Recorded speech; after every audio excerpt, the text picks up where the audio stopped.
My name is David. I'm 50 years old. Right now, I feel like a freight train.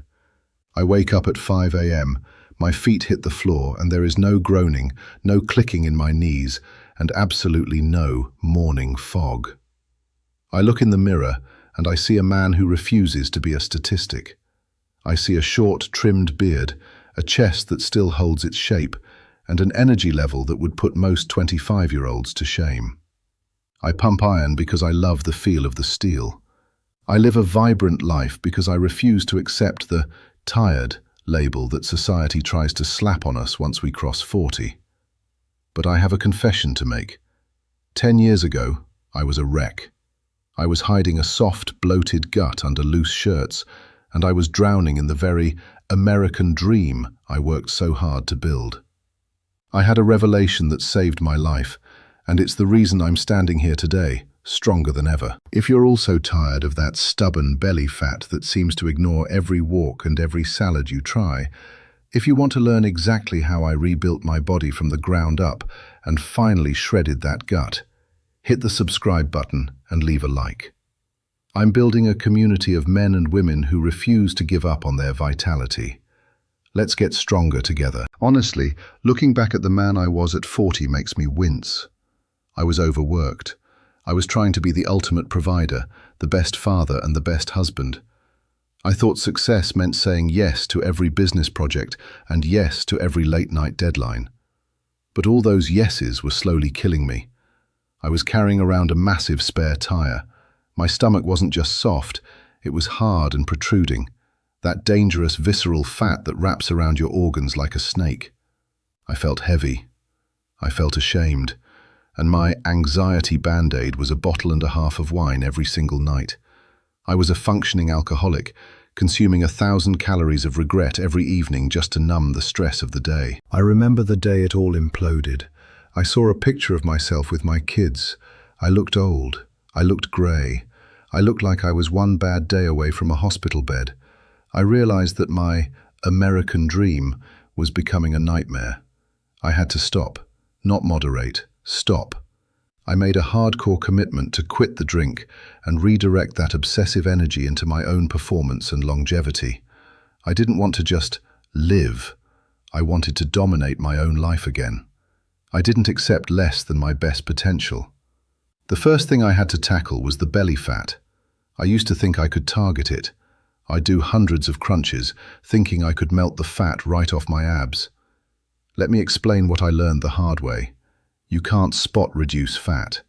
Targeting belly fat specifically is really a matter of targeting total body fat. It's about the whole package. My gut wasn't just fat. It was a sign that my metabolism was in a defensive crouch. I started researching. I looked at the science. I realized that most of us have the hierarchy of importance completely screwed up.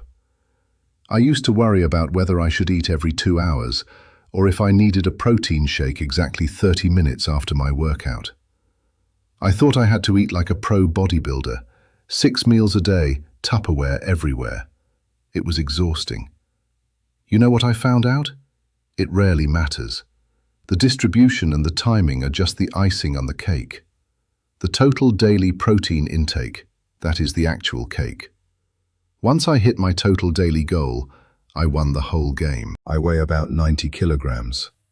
To gain muscle and keep my body from eating its own tissue, I learned I needed between 1.6 and 2.2 grams of protein per kilogram of my goal weight. For me, that meant aiming for nearly 200 grams of protein a day. At first, that sounded impossible. I thought, I have to eat 10 steaks a day. But I made it practical. I started having 4 meals a day with about 40 to 50 grams of protein in each. 2 were whole foods, eggs, beef, fish, and 2 were quick protein smoothies. It became easy. It became a routine. And that's when my skin started to change. I felt the muscle burn in the gym again. My body finally had the bricks it needed to build the house. You see, muscle is greedy. It's the metabolic engine of your body. If you lose muscle while you're trying to lose weight, you're losing your metabolic leverage. You become a smaller, weaker version of your fat self. I didn't want that. I wanted brute strength. I wanted endurance. So I kept the protein high and I kept lifting.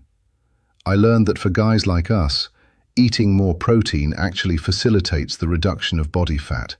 It sounds backwards, but it's true. When I highballed my protein, I felt less hungry. I stopped reaching for the refined carbs because I was satisfied. Let me tell you about the metabolic trap that most people fall into. When you go on a crash diet, your body panics. It thinks there's a famine. I felt this in my own body. When I tried to lose weight too fast by starving myself, I became a zombie. I stopped fidgeting. I stopped walking fast. I just wanted to lie on the couch. This is called a drop in NEAT, non-exercise activity thermogenesis. My body was subconsciously moving less to save energy. This is why people think the calories in, calories out system is broken. They don't realize their body is shut down their movement to compensate for the hunger. I had to learn to eat enough to keep my engine running while staying in a slight deficit. I learned to respect the plateau. I used to get so frustrated when the scale didn't move for 2 weeks. I thought I was failing. But honestly, a plateau is just your body doing its job. It's reaching homeostasis. It's a survival mechanism. I started looking at plateaus as maintenance practice. If I could maintain my weight for a few weeks without gaining, I was winning. I visualized my progress using butter. I know that sounds rustic, but it works. 1 pound of fat is like 4 sticks of butter. If I wanted to lose 8 pounds, I had to visualize 32 sticks of butter being removed from my body. It gave me a mental stake in the game. I also discovered the power of diet breaks. I would diet hard for 5 to 10 pounds, and then I'd take a week of non-YOLO maintenance. I didn't eat with abandon, but I relaxed the rules. I ate more calories to tell my body, hey, we aren't starving, you can keep the metabolism high. That's how I stayed consistent for years. It wasn't a sprint, it was a long-term siege. And let's talk about supplements. I don't believe in miracle pills, but I do believe in evidence. I call it King Creatine. I resisted it for a long time, thinking it was just for kids who wanted big arms. I was wrong. Creatine is perhaps the most researched, safe, and effective supplement on the planet. It gave me a 20% increase in my lifting capacity. It hydrated my muscle cells, making me look fuller and stronger almost immediately. But you know what surprised me? The brain benefits. It improved my memory and my focus. It created a pro-energy environment in my head. I take my multi, my fish oil, my vitamin D3, and my creatine every single day. It's my performance insurance policy. I even tried the red light masks. My friend Steve was using one, and at first I laughed at him. He looked like something out of a sci-fi movie. But then I saw his skin. He was glowing. He was clearing up blemishes and boosting collagen. I started using one too. At our age, skin health is a sign of internal vitality. I wanted to look as vibrant as I felt. I didn't want that leathery look that some guys get. I wanted radiant, healthy skin that showed I was taking care of the machine. People ask me about the hard gainer phenomenon. I have friends who say, David, I eat everything and I just can't put on muscle. You see, those guys usually have a hyperactive metabolism. The moment they eat more, they start moving more. They fidget, they pace, they bob their heads. Their bodies just burn off the extra fuel instantly. My advice to them is always the same. Eat more, and do it through liquid meals if you have to. You have to out-eat your own nervous energy. What about the American dream of health for our wives and the women in our lives? I watched my girlfriend struggle with her own goals. She was dealing with PCOS, irregular cycles, and that same stubborn belly fat. We tried everything. Finally, we looked at the science of insulin resistance. She tried a ketogenic approach, cutting the carbs and sugars way down. In 8 weeks, her cycle corrected itself. It was perfectly predictable for the first time in years. It showed me that the standard Western diet, full of processed junk and hidden sugars, is a poison to our hormones. But I'm not a keto-only guy. For most people, keto is too restrictive to last a lifetime. People creep back to carbs because we love fruit and we love social meals. I tell people to focus on the 80-20 rule: 80% whole, healthy foods, 20% whatever you want. I can eat a burger and still lose weight, as long as my total calories and protein are on point. That's the freedom of performance. You know what moved me the most in my journey? The realization that my body has a memory. Even during the years I was drinking and neglecting myself, the work I did in my younger years was still there, waiting to be reactivated. It's called muscle memory. When I got back into the gym at 46, my body rebounded faster than I expected. My cells remembered how to be strong. It gave me hope. It reminded me that it's never too late to reclaim your authority over your own health. I'm 53 now, and I've been sober for 7 years. Every year on August 25th, I post about it, not to brag, but to remind myself of the pre-mortem. Whenever I feel a craving for the old life, I play the scenario out in my mind. I imagine the drink. I imagine the hour of satisfaction. And then I imagine the 3 a.m. wings, the hellish morning, the missed workout, and the disappointment in my kids' eyes. It takes me about 60 seconds to realize that the drink isn't worth my potential. I choose the iron, I choose the energy, I choose the legacy. We talk a lot about slow metabolisms. Let me give you the truth. Unless you have a diagnosed thyroid issue, your slow metabolism is likely just a massive drop in your daily activity. You're sitting more, you're walking slower, you've lost the pep in your step. You can control that. You can choose to move. You can choose to stand. You can choose to be hyperkinetic. I don't accept the slow metabolism excuse. I accept work. I also realized how much nature impacts my life. I used to spend 14 hours a day in a windowless office. Now I make sure I get sun on my face. I walk in the woods. I breathe the air. There are studies showing that just being near the ocean or in the forest has a metaphysical effect on your longevity. It lowers the cortisol that keeps that belly fat locked on your waist. It's all connected: the food, the iron, the sun, and the spirit. I wrote my own story with my own actions. I crammed 30 years of trial, error, and science into my daily routine.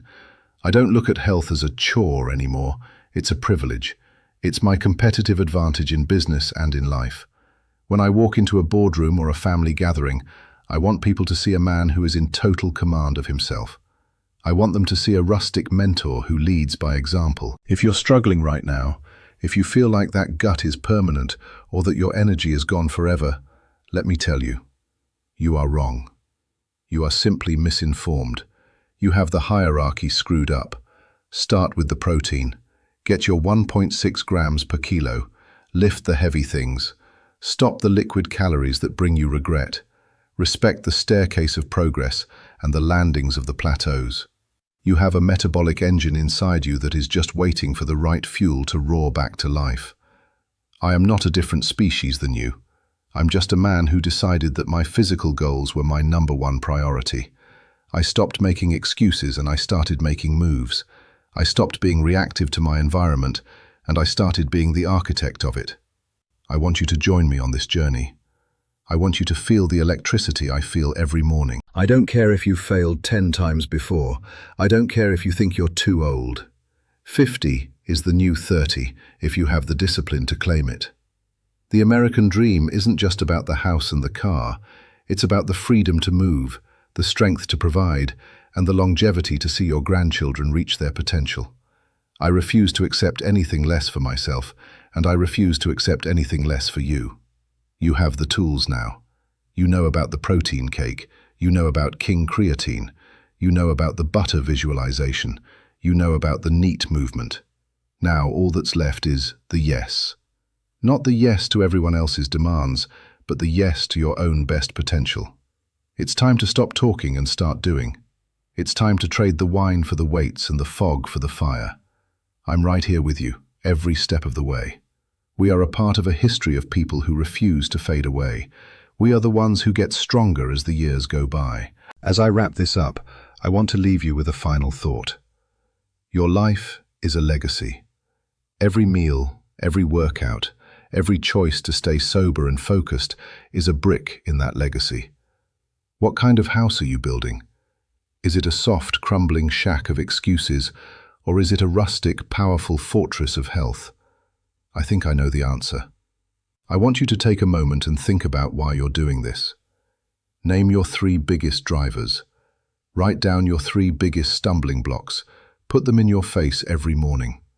Remind yourself that you are the horse, and the pond is right there. You just have to choose to drink the water of life and health. I am proud of the man I am today, but I am even more excited about the man I will be at 60, 70, and 80. I'm going to keep investigation, keep educating, and keep pushing the envelope of what a human being can achieve in their second half of life. I'm rooting for you. I'm rooting for us. Now I want to see your commitment. I want to see that spark in you. Scroll down to the comments right now. Don't think about it, just do it. Type the phrase that defines our community. Let the world know that you are not done yet. Type, I am strong. Let's keep this momentum going. Let's keep building this dream.